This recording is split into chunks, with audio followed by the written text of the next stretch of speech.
today I'm celebrating the day of the nameless artist, or maybe I should call it the anonymous artist,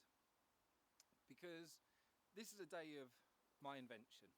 but it's something that I feel very much moved to celebrate and to share with others, because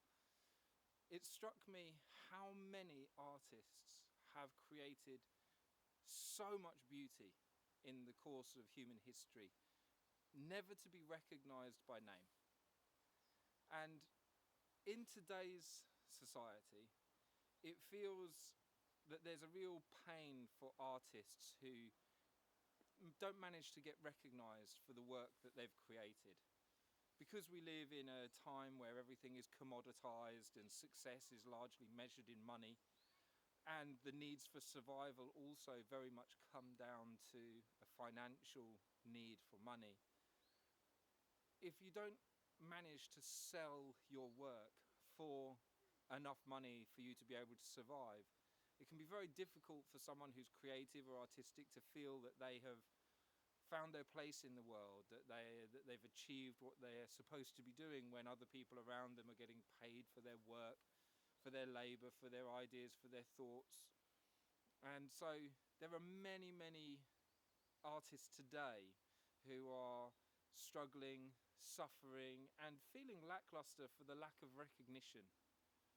And somebody said something interesting to me the other day about artists and how they didn't understand how the suffering artists they knew would sometimes refuse to sell paintings or give them away, or for very low prices, and would choose to hold on to them in place of just letting their work go. And of course, it's a very difficult situation to be in when one has created something with the hope that it would have a particular value, to be able to pay the rent or buy food, and to not just give things away, to work on something with great attentiveness for a long period of time and then just say, And it's very easy, very trite to say things like, well, we should create things for the process, for the enjoyment of the process, for the joy of doing it. And that, of course, is true. And yet we live in a society where we can't just go and erect a house in the woods and not pay rent anymore, and choose to hunt from the rivers and from the woodland without need for licenses and permissions. And it's not that simple. Maybe there was a time when a long-suffering artist could live in a property that was without rent, or with very low rent, and to be able to scrounge food and live from donations, but it's not really possible in the modern world. So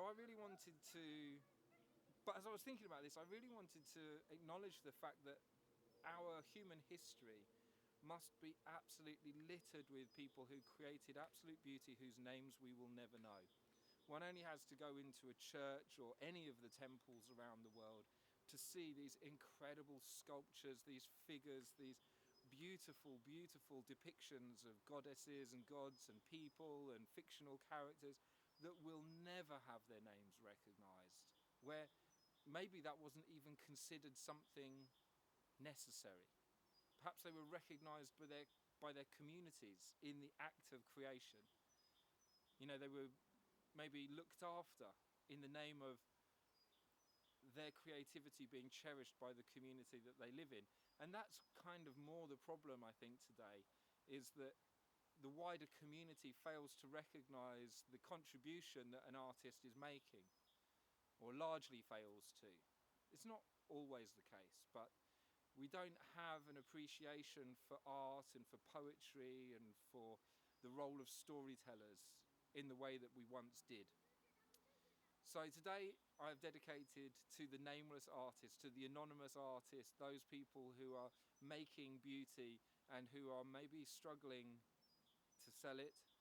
to feel that their work is being valued, and also to remind us of all those people throughout time that have created such beauty around us that we get to enjoy to this very day, and whose names we will never know.